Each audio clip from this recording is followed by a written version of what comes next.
Thank you for auditing the Always Positive New Music Review Show, hosted by French Professor, who's going to end this video with what I guarantee will be the most emotionally powerful unboxing you've ever seen. I'm going to open up this sealed copy of Call Me If You Get Lost by Tyler, the Creator, the original version, not the estate sale. I'm going to tell you why I haven't opened it up until now, and we might even have a little cry. In the middle of this video, we're also going to have a little bit of a laugh, so stay tuned to that. I have a very sort of funny, cringy story as I work my way through this review, essay, series of thoughts on the estate sale, the sort of added content, the sort of director's cut of Call Me If You Get Lost. Now, I think it's interesting because of all the different ways to extend the analogy of Call Me If You Get Lost, estate sale is a bizarre one. Because, an estate sale usually happens after somebody dies, usually happens when the people who are running the estate want to just sell everything off. So it implies a certain finality, but it's also very disconnected from the thematics of traveling and having luggage and going all over the places. And so there's a sort of interesting, almost like dark turn to that idea of an estate sale. But really, it makes sense that it's not much of a continuation of Call Me If You Get Lost, because these extra tracks, they aren't really, with a couple of exceptions, they aren't really a continuation of Call Me If You Get Lost. That album was largely about a journey, was about traveling, was about being around the world, was about being awesome, which is great, but really that was the way that the framing device that Tyler used. This is not really a journey. This is, well, it is, but it's not a journey in across the world or across the country. It's a journey to the past, a journey through the past, a journey through his past. He's really reflective, thinking about his life, how did he get here, and he's doing that by almost making a playlist. There's some element of this album, of this, what am I even going to call this? Bonus EP? There's some element of this bonus EP where he really feels like he, in a way, right? If we take the fact that he had the Gravediggers sample for Lumberjack, the biggest hit off of the last album, that had that kind of feeling as well, where it's sort of like, hey, this is what I listened to a while ago, but now you need to listen to this now with me doing it. This whole EP has that feeling. He's also just having fun. He's just having fun with it. This is just a fun set of songs. He's doing a victory lap. The whole thing starts with a victory lap. He's just celebrating his greatness, his excellence, the love. At times it gets a little bit preachy, because he sort of talks about how, why he's better than other people. In small ways and big ways. Small ways, on one song he talks about like not caring about like busting down his watch, but he's more interested in having a Rolls Royce, having a nice car. But in general, it's standard rap fare, I'm the best, and here's why. So let's get into this victory lap, this joyous, bizarre, small assemblage of songs with the journey to the past, with the opening track, Heaven to Me. Click above the banana, above Tyler, above the Republic Fighter Tank Lego set, which I'm also going to describe at the end of the video. Trust me, it's all going somewhere. So this is my stamp. This is my favorite song from the album. And this is what I mean by his playlist. This is not Tyler, the Creator's beat. He just took a beat that Kanye West made for John Legend, the song Heaven, and just ripped it whole, just cut and paste. And I think it's on purpose. I think this is that feeling. It creates a sense of nostalgia because you hear this old song. Apparently, I read somewhere that he said to Kanye this was his favorite beat. I didn't know this beat very well because I don't know John Legend very well. But I did some research and I listened to the original song that Kanye was sampling by Monk Higgins. It's called Only Knows. It's not on Tidal. You can find it on YouTube. Just this truly joyful funk song. But then Kanye cut it up so that this guitar line the guitar line is just like just a normal thing, but Kanye cuts it up so it's almost like Good Times Bad Times or something like by Led Zeppelin. Like he turns a song that's very kind of silky and smooth into something kind of stuttered and funky, and it's just I've been teaching all week in my hip hop class about Kanye. And I talk about, I'm obviously addressing all the issues and why it's good he doesn't have a platform and the danger of the things he's saying now. But the thing I keep telling the kids is whether we like him or not, we are just living in the world that he created, like in a real way, we really are. And just this is a reminder of the kind of production skill that he has. Because yeah, it's a sample of this song, but then he cut it up in a way that was so unexpected. And then where did he get these drums from? And where is this little guitar coming from? I mean, I listen to them side by side. I'm like, what did Tyler add? Tyler didn't add much except for these interesting lyrics, Just damn. It's just one of those Kanye beats where you just go damn, Now Tyler does chop it up a little bit. He slows it down just a smidge. But what he really does is he gives this beautiful set of lyrics, this really well thought out song about happiness, about heaven being happiness. Heaven to me, what is his happiness? He talks about it in the present, in the future, and in the past, in that order. Not past, present, future, past. And it's a great example of his songwriting, of his sort of... His greatest flex is that he's living well, which is part of why I love Tyler, the Creator, because he's not...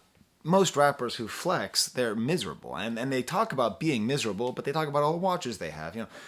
Think about Future or whatever. Think about all these rap artists who are constantly talking about how miserable they are while telling you how many cars they own. Tyler's totally different. He tells you how he's rich, but what he really wants you to know, the real way that he's big dogging you, that he's alpha, just absolute king. He is the GOAT of happy rappers, right? And that's what this album is about.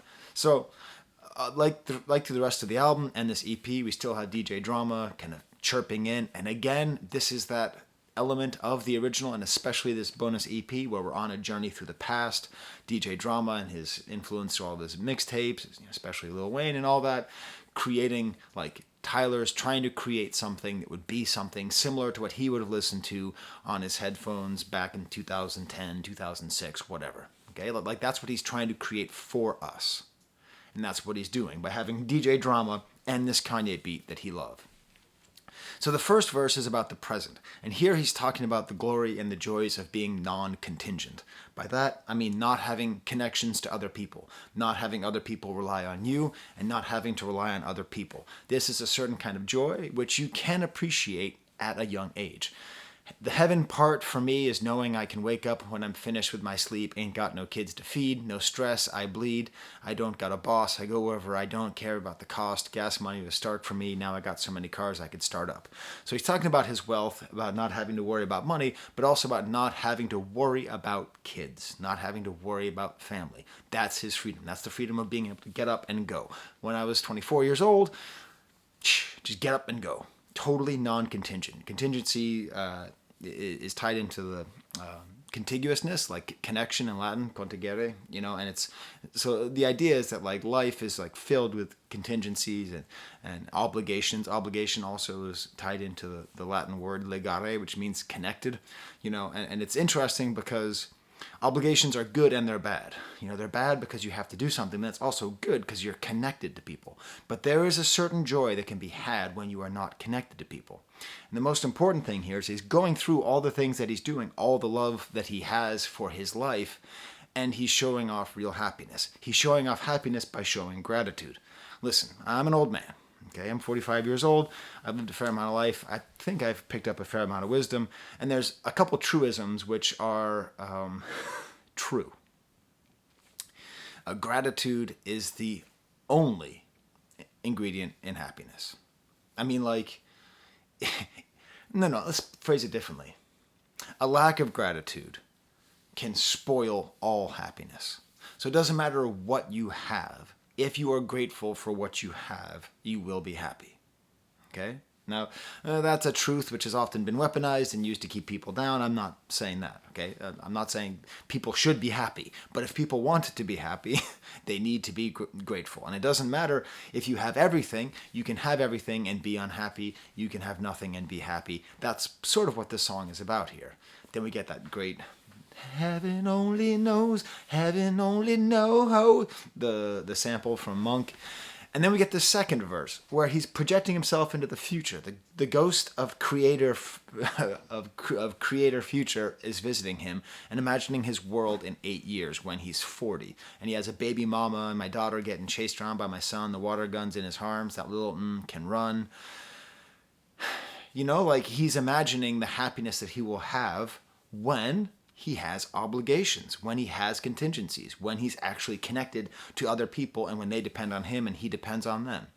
And I can tell you, as somebody who's lived life without obligations and with obligations, life is way better with obligations. Because gratitude is the key to happiness, but the key to fulfillment is human connection, is having obligations to other people and having other people, like that's actually where real fulfillment comes from. It's not from like excellence or achievement, because there's always another hill to climb.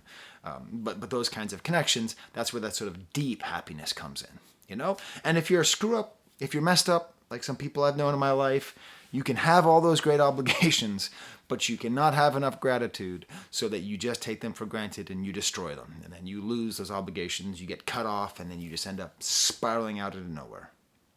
If these themes interest you, I entreat you to read the plays of Molière, 17th century French playwright, who writes a lot about characters who are incapable of appreciating their life, get on these sort of crazy ideas, and end up threatening their family's existence because they feel the need to be unencumbered of these obligations.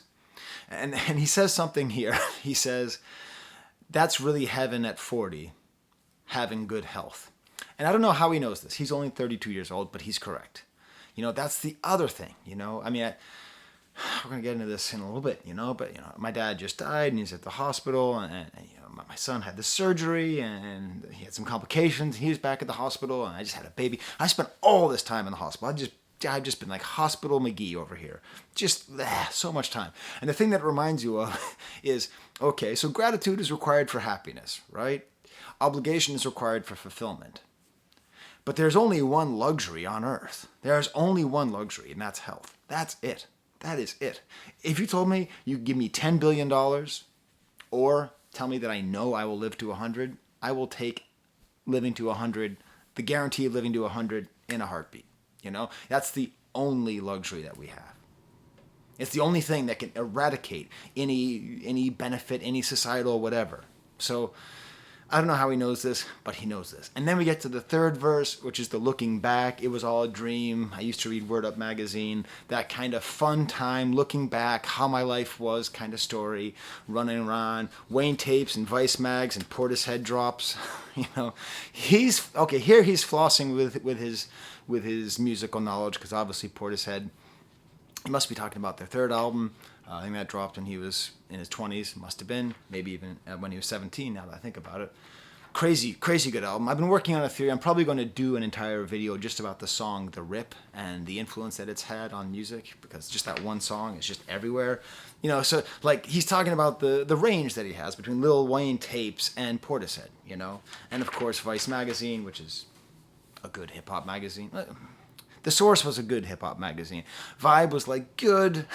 Vibe was what you read, like, okay, it's just so you know, like Vibe was what you read if you'd already read The Source that month, you know?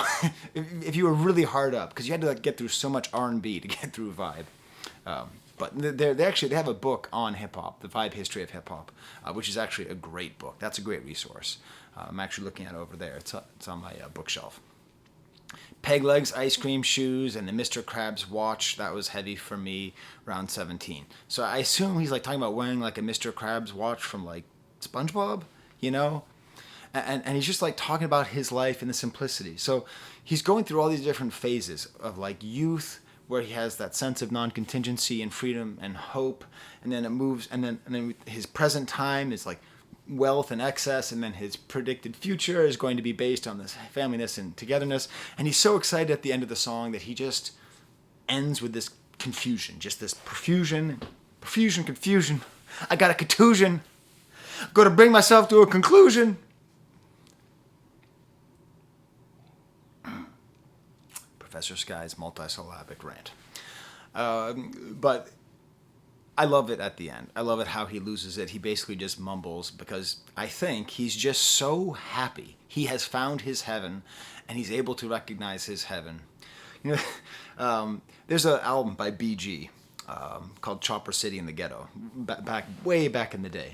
That was the album that introduced the term bling bling as part of Cash Money Records, back when Lil Wayne, you know, was just like a guy who did features on.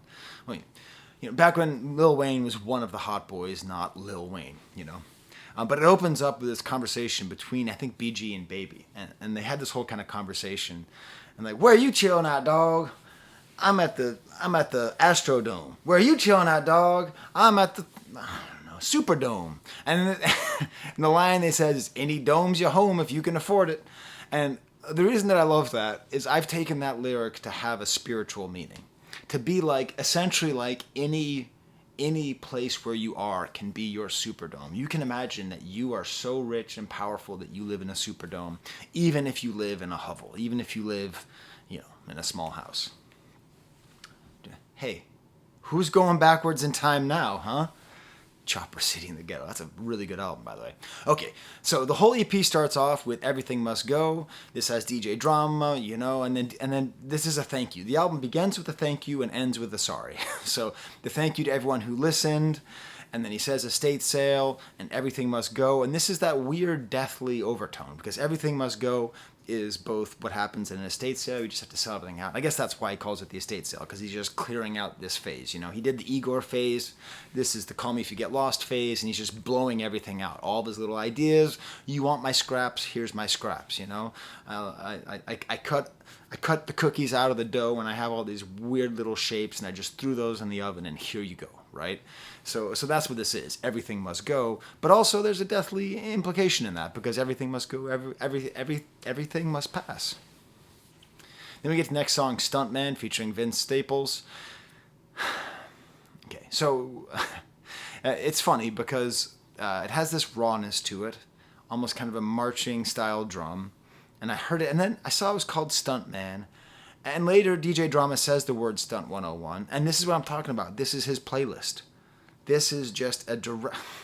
This sounds so much like the song Stunt 101 by G-Unit that do this. Listen to Stunt 101, then listen to Stuntman, and imagine placing the harpsichord into Stuntman. It fits perfectly. I'm going to go one step further and say, on some hard drive out there, Tyler has a version where the is actually on the beat, because it fits so perfectly, And it's about stunting, just like it was.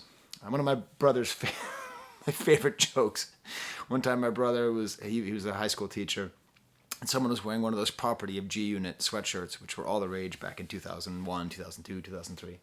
And he goes, yeah, Jeremy, G-Unit called. He wants his sweatshirt back. My brother's a very funny guy. And it's all about, like, the stunting. But again, it's about how he's a better way of stunting. How he's, like, he's in a better plane of stunting. It's great having Vince Staples on here, another kind of great West Coast guy. I mean, Vince Staples... He's so underrated. I mean, that album's so good. The Ramona Park album is so good. I feel like there's this sort of like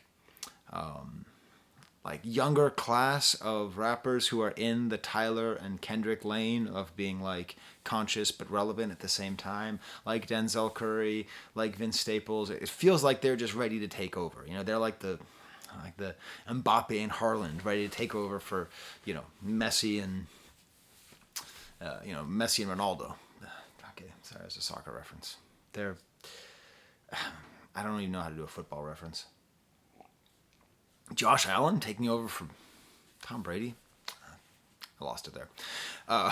There's this line, no, you can't be my girl, B-word, are you dumb? The way that Vince Staples says that, I think he's trying to quote Tekashi 6ix9ine, but I also heard Detective Crashmore. And then the final verse, is this shade on Kanye? Is Tyler... Wipe your feet on that doormat before you speak. How you tell us that you real, but you stay off the meds.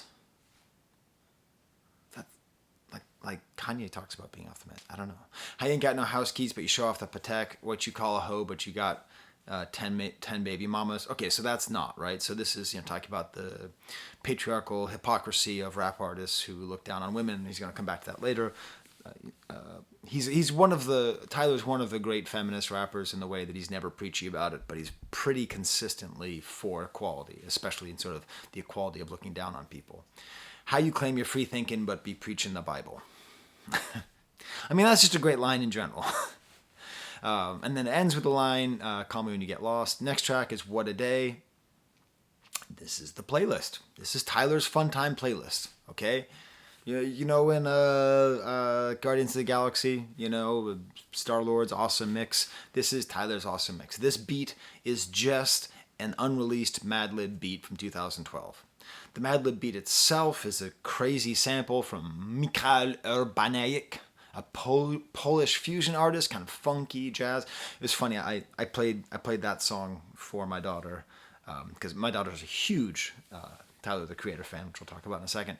And she's like, "How do you know all this?" It's like, just pay attention. I don't know.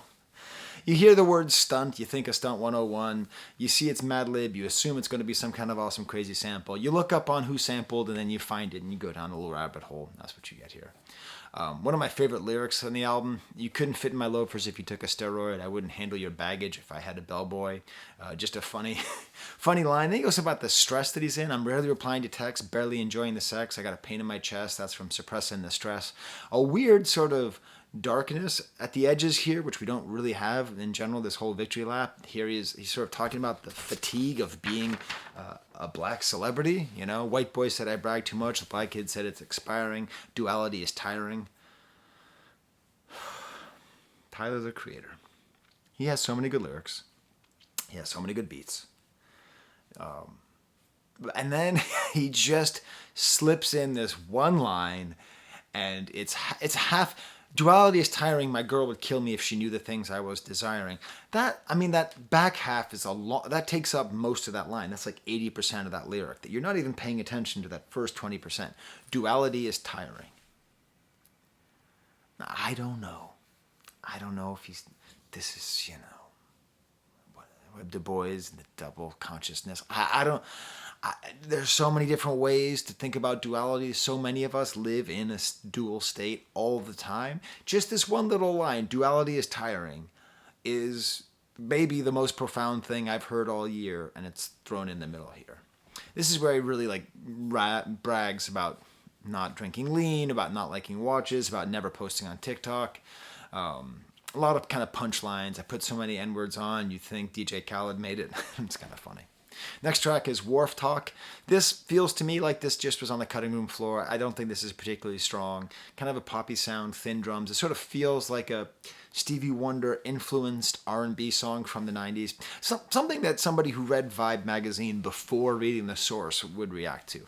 But that's the duality. That's not the duality. That is a duality of Tyler the Creator, where he is a great R&B artist in addition to being a great rap artist. I never responded well to Igor. I think it's good, but it doesn't speak to me. My nephews were mad. How do you not like Igor? That's. Tyler really is in that conversation of these great artists who are capable of expressing so many different and reaching so many different people. I do love the oohs, kind of squinchy sung in the back, and the way the breaths are syncopated as part of the beat. Now this video is going to end in tears, but it's now going to have a little bit of laughter. Tyler the Creator loves his car. He loves his Rolls Royce. He's very proud of it. I got myself a Rolls Royce. Now, it's not a Rolls Royce. It's a used Toyota Sienna. But I have to tell you, I love minivans. Ever since I had my first car, a Ford Windstar, minivans are the greatest cars in the world. Now I have a hybrid minivan. Do you understand how I feel driving this car? Do you understand that however someone feels driving a LaFerrari is how I felt this morning driving my fully kitted out SXE Toyota Sienna? Pure bourgeois bliss. I love this car. So I just got this car yesterday. Just delivered on Carvana. By the way, don't buy a car right now. It's terrible. Only if you need to. And so I'm sitting there with my daughter.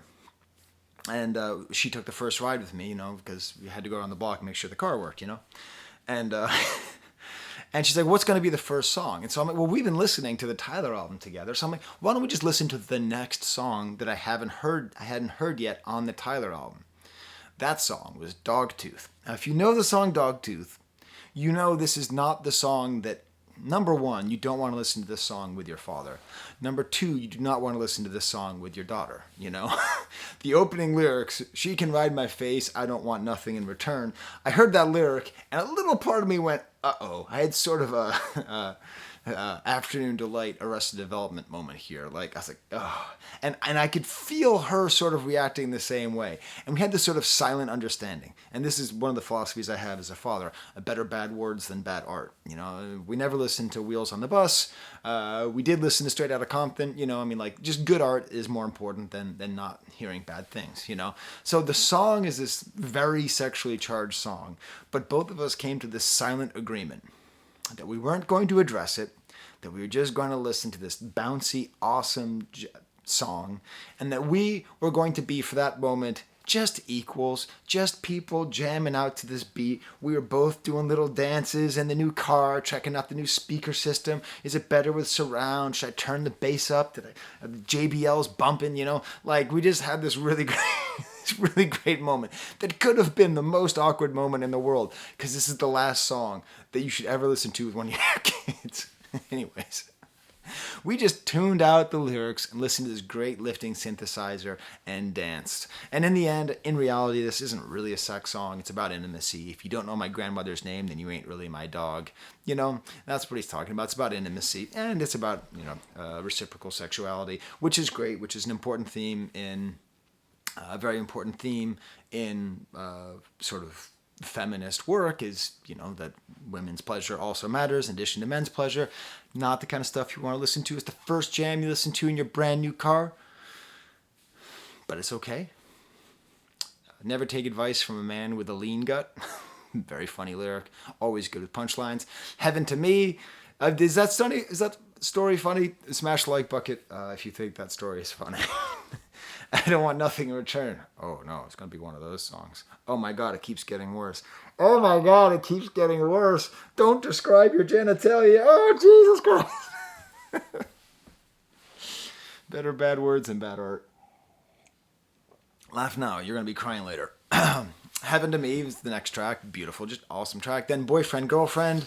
If this is with YG, who I don't know that well, another West Coast rapper, I do like how this feels very West Coast. Has almost like a Zapp and Roger style funk, G-funk beat. I do like the it's interesting because YG's verse really doesn't match the way the album feels to me. You know, like there's a whole track of, he's like sort of like bragging about Whiskey Dick and talking about how he's in a gang, how he's like super into being in the Bloods. You know, it's all right.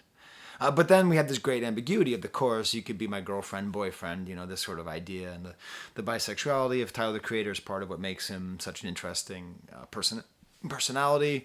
Yeah, you got a girlfriend, I'll F her too, you know. And there is, even though I don't particularly love the song, Why Was My Dog Upstairs? We Have a Gate. I'm sorry. Toby, why were you upstairs? What were you doing up there?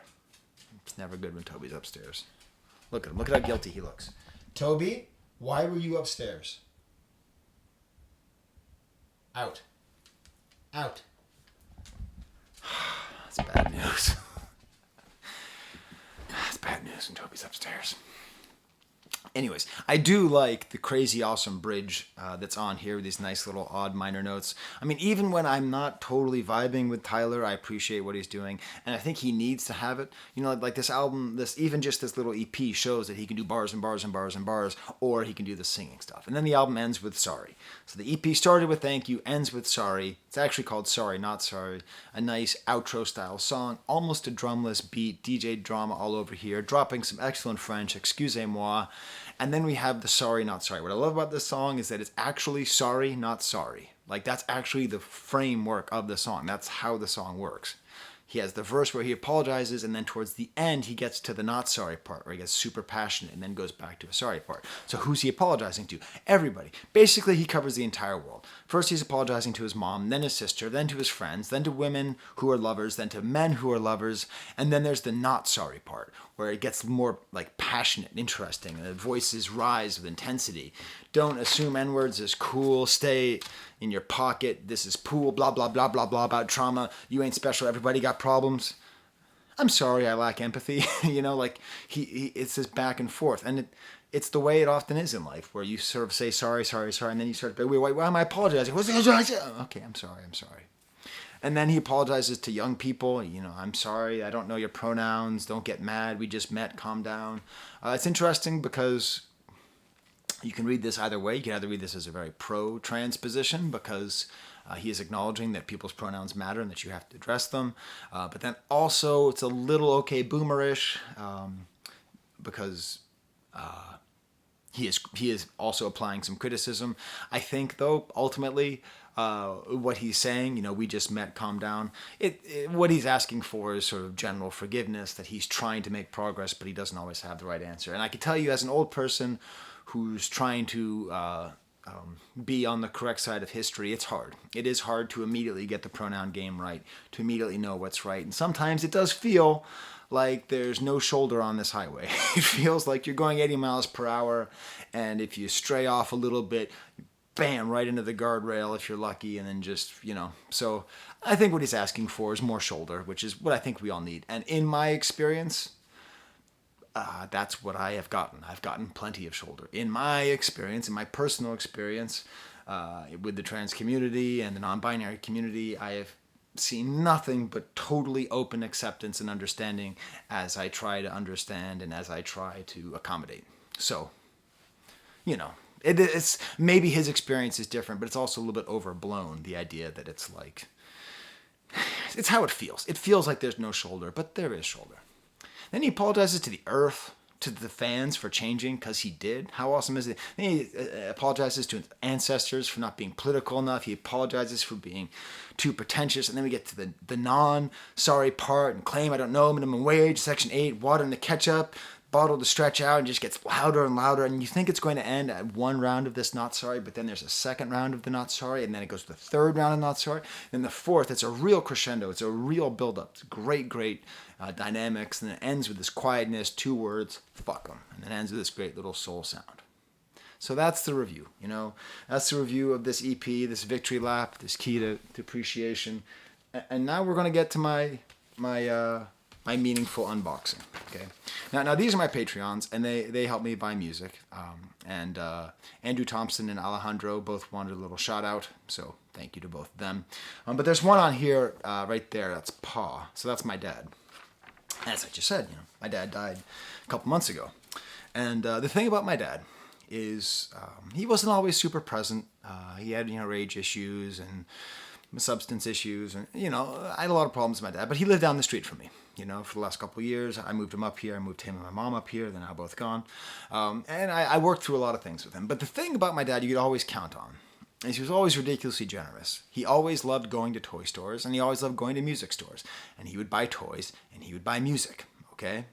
So the last week of my dad's life, we'd go up to the hospital there, RGH, and we'd go and visit him. It was really rough, just really rough end-of-life stuff, traumatic images you can't unsee, that kind of stuff. And the last day of his life, we were there, and we didn't know it was the end. We thought it was near the end. We didn't know it was the end. And we're all sitting around, and finally we leave. And I think, what can we do to honor him, And so we go to Target. And I say, let's just buy stuff, Like we're all there together as a family, Like we have cousins, and we have like all of his grandkids were there, all of his kids were there, most of his daughters-in-law were there, I'm like, nothing better than going, buy this for my kids. This is sweet because it has Mace Windu, and it has the 187th Legion, the clone commander and stuff. Like, this is a great Lego. I'm not going to pick it up because I'll break it. My kids will get mad even though they're teenagers because they love Lego. And then I bought myself this. He's one of my Patreons, Thank you, Pa. So I bought this album. But the thing that's messed up was I didn't buy this album around the time that my father died. I didn't buy this album the day my father died. I bought this album the moment my father died. Like, literally, we got back in the car, and I got a call saying he just passed. He was waiting for you all to leave. So I can't open this album. I can't open it up because that means that he's gone. You know what I mean? But hey, listen, I just sat here. Gratitude, thankfulness, apology, all this stuff, the richness of the album. He wouldn't want me to keep this as some kind of necrotic thing, you know what I mean? He would want me to open it up. He would want me to listen to it. Plus my daughter's been asking me, hey, how come we can't listen to it? So here I am, unboxing the album which I purchased at the exact moment that my father died. How far out is that? You know, if you don't know, so I do this for all my Patreons. Whenever I get a new album, I always take off these little stickers and I save them in a very specific way. Oh, I love it when they peel off. So, you know, I bought this at Target in the Medley Center in Rochester. Not the nicest Target in Rochester. So I put this on the inside right here so that we have little reminders of how it was sold. Okay. Put that there so you can see. See how I put that in there? All right, so we got the original album cover style there. You know, permanent license of travel. All right, so we don't have track listings. That's a bummer. Why don't they put track listings, especially when they have these double albums? Oh, got a nice little picture here. That's actually good. That's pretty nice right there. That's a nice little picture. So now I'm going to go over and I'm going to play it. I'm going to play this album for the first time. We're going to be bumping this album and listening to it because life is for the living, you know? Before you get mad at me for holding my records like this, you're going to have to get over it. Music is for the listening. So I'm going to put away this. This is what I was listening to before. If you've never listened to Miriam Makeba, god damn, she's amazing. She's just one of the greatest singers, interpreters you could ever possibly listen to. I highly suggest that. So I'm going to play this under 15 seconds so I don't get copyright struck for this. Is this side A, side B, side D? What is this? They don't even put the side A. All right. So anyways, thank you for coming on this little journey with me. Remember to love the people who you are obligated to and who are obligated to you. All right. There's the camera.